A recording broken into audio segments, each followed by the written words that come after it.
একজন পুরুষ তার স্ত্রীর সাথে একান্ত মিলিত হন, পুরুষ থেকে স্ত্রীর কাছে যেই নুতফা অপবিত্র পানি ট্রান্সফার হয়, বিজ্ঞানীরা গবেষণা করে বলছেন আমাদের মতে হয়তো এটা কয়েক ফুটা নাপাক হতে পারে, কিন্তু ওই কয়েক ফুটা অপবিত্র পানির মাঝে আল্লাহ তাআলা এত কিছু দান করেছেন, প্রায় ওখান থেকে ৪৬ কোটি মানুষ সৃষ্টি হওয়ার সেই ক্ষমতা কয়েক ফুটা নুতফার মধ্যে দান করেছেন আল্লাহ পাক রব্বুল আলামিন আহকামুল হাকিমিন। আমরা যারা মানুষ আছি আমাদেরকে সৃষ্টির সেরা জীব হিসেবে বলেছেন, এটা আমরা বিশ্বাস করি কিনা বলেন? আমাদের সৃষ্টি সম্পর্কে মহান আল্লাহ তাআলা পবিত্র কালামুল্লাহ শরীফের ২৩ নম্বর সূরা সূরাতুল মুমিনিনের ১২ নম্বর আয়াতে ইরশাদ করছেন, ওয়ালাকাদ খলাকনাল ইনসানা মিন সলালাতিন মিন তিন। মহান আল্লাহ তাআলা মানব গোষ্ঠীকে মাটির সারাংশ থেকে তিনি সৃজন করেছেন। এরপর আল্লাহ বলছেন, সুম্মা জাআলনাহু নুতফাতান ফি করারিম মাকিন। আমি তাকে প্রথমে শুক্র বিন্দুরূপে আবিষ্কার করেছি, সৃজন করেছি, এবং একটা এই জায়গার মধ্যে, পাত্রের মধ্যে আমি আল্লাহ তাআলা তার সেই শুক্রাণুকে সংরক্ষণ করেছি। সুবহানাল্লাহ। যখন একজন পুরুষ তার স্ত্রীর সাথে একান্ত মিলিত হন, পুরুষ থেকে স্ত্রীর কাছে যেই নুতফা অপবিত্র পানি ট্রান্সফার হয়, বিজ্ঞানীরা গবেষণা করে বলছেন আমাদের মতে হয়তো এটা কয়েক ফুটা নাপাক হতে পারে, কিন্তু ওই কয়েক ফুটা অপবিত্র পানির মাঝে আল্লাহ তাআলা এত কিছু দান করেছেন, প্রায় ওখান থেকে ৪৬ কোটি মানুষ সৃষ্টি হওয়ার সেই ক্ষমতা কয়েক ফুটা নুতফার মধ্যে দান করেছেন। একটু আওয়াজ করে বলি, অপবিত্র পানি হচ্ছে মাত্র হাতে গোনা কয়েক ফুটা, কিন্তু ওখানে ৪৬ কোটি মানুষ সৃষ্টি করার উপকরণ রয়েছে। তখন ওরা সবাই যখন ট্রান্সফার হয় পুরুষ থেকে নারীর কাছে, নির্দিষ্ট স্থানকে কেন্দ্র করে তারা সবাই সেদিকে দৌড় শুরু করে, প্রতিযোগিতা করে। ৪৬ কোটি শুক্রাণু, দেখেন সেখানে কিন্তু ওই শুক্রাণুর কোনো মাথা ছিল না, হাত ছিল না, পা ছিল না। তাদের একটি মাত্র লক্ষ্য হচ্ছে জরায়ুর ভিতরে আমাকে প্রবেশ করতে হবে যদি আমি পূর্ণাঙ্গ মানুষ হতে চাই। সেই ৪৬ কোটি মানুষের মধ্য থেকে সবাইকে পরাজিত করে একটি মাত্র শুক্রাণু সেখানেই প্রবেশ করে, পরবর্তীতে তিনি মানুষ হয়ে পৃথিবীতে জন্মগ্রহণ করেন। তাহলে এই অনেকগুলো সংগ্রাম করে, যুদ্ধ করে, অনেক কষ্ট করে, মেহনত করে আমরা পৃথিবীতে এসেছি একটি মাত্র সন্তান মায়ের পেট থেকে। কথা বলেন ঠিক কিনা?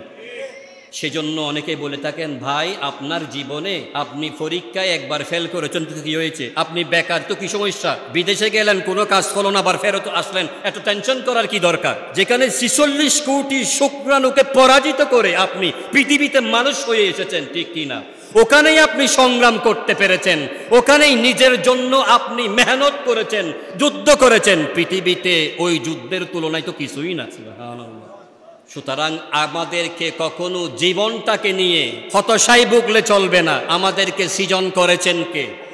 আমরা যে পৃথিবীতে এত কুকর্ম করি, অপকর্ম করি, অবৈধ পন্থায় ইনকাম করি শুধুমাত্র পেটের মধ্যে ২৫০ গ্রাম পরিমাণ খাবার দেওয়ার জন্য, ঠিক কিনা? নাকি বেশি? এই ২৫০ গ্রাম খাবার দেওয়ার জন্য আমরা কতই না অপকর্ম করি, খুন করি, আমরা মানুষকে হত্যা করি, আত্মসাৎ করি, কত ধরনের অবৈধ পন্থায় রোজগার করি শুধুমাত্র এক বেলায় ২৫০ গ্রাম খাবার পেটে ঢুকানোর জন্য, ঠিক কিনা? যারা কোটিপতি তারা কি এর চাইতে বেশি খাবার পেটে ঢুকাতে পারে নাকি? না, বরঞ্চ টাটার সাহেব বলে দিয়েছেন যে আপনি তো এখন অসুস্থ, আপনার জন্য অনেক ধরনের খাবার বাসা আছে, এটা খেতে পারবেন না, ওটা খেতে পারবেন না, এটা খেতে পারবেন না। দুজন আমি খাবো কি ডাক্তার সাহেব? এই আপনি একা পরিমাণ ভাত খাবেন, ১ চামচ পরিমাণ ডাল খাবেন, এরপরে কয়েক ধরনের আপনি সবজি খাবেন। হুজুর এর বাইরে আর কিছু মানে ডাক্তার সাহেব এর বাইরে আর কিছু খাওয়া সম্ভব না? বলতেছেন না। দেখেন, হাজার কোটি টাকার মালিক হওয়ার পরও কিন্তু ওনার শরীর সেগুলা রিসিভ করে না, গ্রহণ করে না, বরদাস্ত করে না, কারণ এই সমস্ত খাবারগুলো ওনার শরীরের জন্য উপযোগী নয়। এই ধরনের অনেক রোগীর কথা আমরা আপনারা শুনেছেন কিনা বলেন?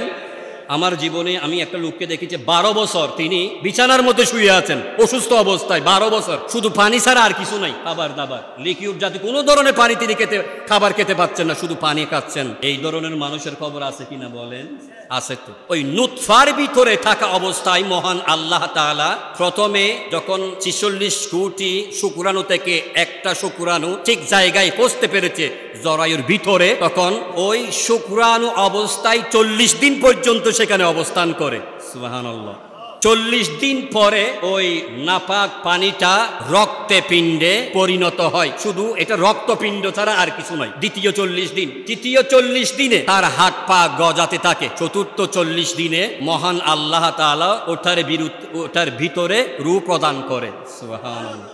তাহলে একজন মানুষ প্রথম 40 দিন নাপাক পানি হিসেবে মায়ের পেটে থাকে, দ্বিতীয় 40 দিন নাপাক রক্ত হিসেবে থাকে, রক্ত জমাট বলা হয় ওটাকে, রক্ত জমাট ছাড়া ওখানে আর কিছু নয়, ওভাবেই থাকে। তৃতীয় 40 দিন হাত পা গজাতে থাকে, পূর্ণ একটা বডি হয়। চতুর্থ 40 দিনে তার ভিতরে রূহ সঞ্চার করা হয়। সুবহানাল্লাহ। মহান আল্লাহ তাআলা এরপরে ওই বান্দাটা কবে মারা যাবে সেটা লিপিবদ্ধ করা হয়, তার হায়াত কতটুকু ওটা লিপিবদ্ধ করা হয়, সেই কত পরিমাণ খাবার গ্রহণ করবে, পানি পান করবে, কয়টা বিয়ের দাওয়াত খাবে, আকিকার অনুষ্ঠানের দাওয়াতে অ্যাটেন্ড করবে, কতগুলো খাবার গ্রহণ করতে পারবে, তার জীবনে কয়টা ডিম খেতে পারবে, সবগুলো লিপিবদ্ধ আছে ওই পেটের ভিতরে থাকা অবস্থায়। সুবহানাল্লাহ।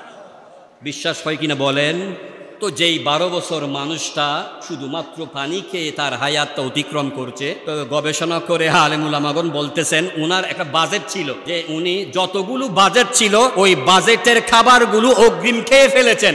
এখন উনার বাজেট শেষ, আর কিছু করার নাই। আল্লাহ বলবেন সরি দুঃখিত, তোমার বাজেটে যা ছিল সবগুলো তুমি সব সময় উদর ফুর্তি করে খেয়ে ফেলেছো।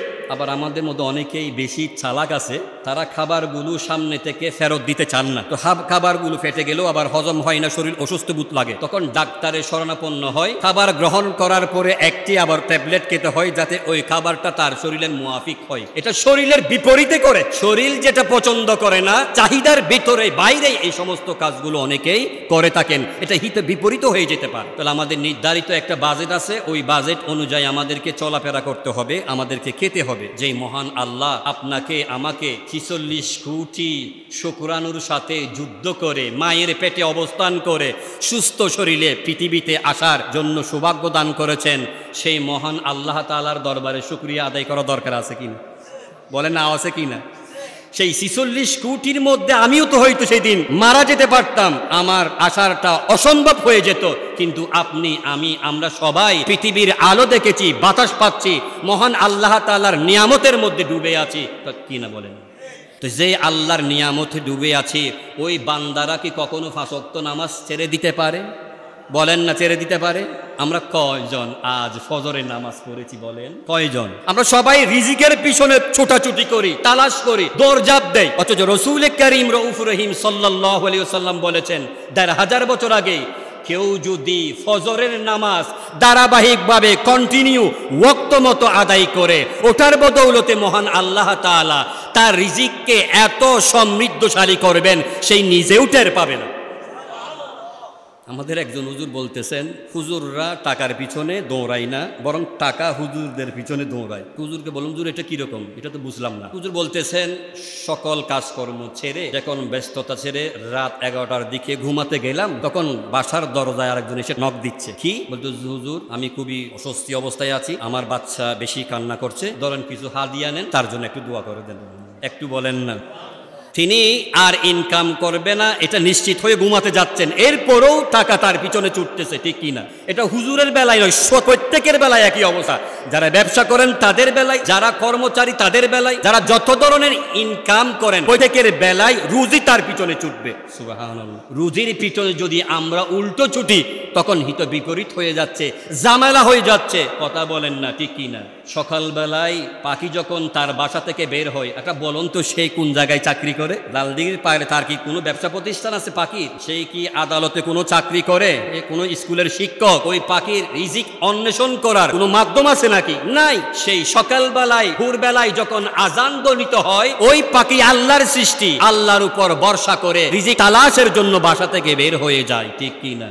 তার বাসা থেকে বের হয়ে যাওয়ার আগে তার একমাত্র ভরসা ছিল আর আশ্রয়স্থল ছিল, সেটা হচ্ছে সর্বময় ক্ষমতার অধিকারী রিজিকদাতা মহান, বলেন মহান আল্লাহ। ওই পাখিকে কিন্তু সৃষ্টির সেরা জীব বলা হয় নাই, আমাদেরকে বলা হয়েছে। ওই পাখির চাইতেও কি আমাদের জ্ঞান কমে গেল? যেই আল্লাহ আমাদেরকে সৃষ্টি করেছেন তিনি আমাদের রিজিক দেবেন। কথা বলেন না ঠিক কিনা? বিশ্বাস হয়তো। আসুন আমরা অবৈধ পন্থায় ইনকাম করা থেকে নিজেদেরকে বিরত রাখি। এই অবৈধ পন্থায় ইনকাম করে এগুলা হারাম শরীরে প্রবেশ করবে, 40 দিন পর্যন্ত ইবাদতগুলো মহান আল্লাহ তাআলা সাদরে গ্রহণ করে নেবেন, ঠিক কিনা? প্রত্যাখ্যান করবেন। আল্লাহ বলেন, বান্দা তুমি আমার সাথে জুলুম করেছো, আমার কাছে ক্ষমা চাও, আমি তোমাকে মাফ করে দেব। কিন্তু তুমি যদি বান্দার সাথে অপকর্ম করো, বান্দার সম্পদ আত্মসাৎ করো, বান্দার সাথে যখন তোমার কোনো লেনদেন থাকে, বান্দা যতক্ষণ না তোমাকে ক্ষমা করবে না, আমি আল্লাহ তোমাকে ক্ষমা করব না, ঠিক কি না? তাহলে বান্দার সাথে বান্দার হক সবচাইতে বড় বিষয়। আল্লাহ যেই কোনো মুহূর্তে বান্দাকে ক্ষমা করে দিতে পারে, তো বান্দার হক মহান আল্লাহ ক্ষমা করার এখতিয়ার নিজের মধ্যে রাখেন নাই। বান্দা যতক্ষণ না ক্ষমা না করবে, মহান আল্লাহ ওই বান্দাকে ক্ষমা করবেন না, ঠিক কি না? আমরা বিশ্বাস করি তো এটা। সেজন্য আল্লাহ পাক রব্বুল আলামিনের পিয়ারা হাবিব সাল্লাল্লাহু আলাইহি ওয়াসাল্লাম ইরশাদ করেছেন, তোমরা মানুষের মনে কষ্ট দেওয়া থেকে নিজেদেরকে বিরত রাখো, কারণ কোনো মানুষের অন্তরে কষ্ট দিলে মহান আল্লাহ তাআলার আরশ পর্যন্ত কেঁপে উঠে। আমাদের এগুলো বিশ্বাস হয় নাকি? না হচ্ছে না। কি জন্য জানেন? রাত দিন 24 ঘন্টা শুধু আমরা এই অপকর্মে আছি, এমন ভাবে আমাদের কলবটা মরিচা লেগে গেছে। মানুষের অন্তরে কষ্ট দিলে ভয়াবহ আমার জন্য ভবিষ্যৎ অপেক্ষা করছে, এই ন্যূনতম ভয় পর্যন্ত আমাদের কলবের ভিতরে নাই, ঠিক কিনা বলেন?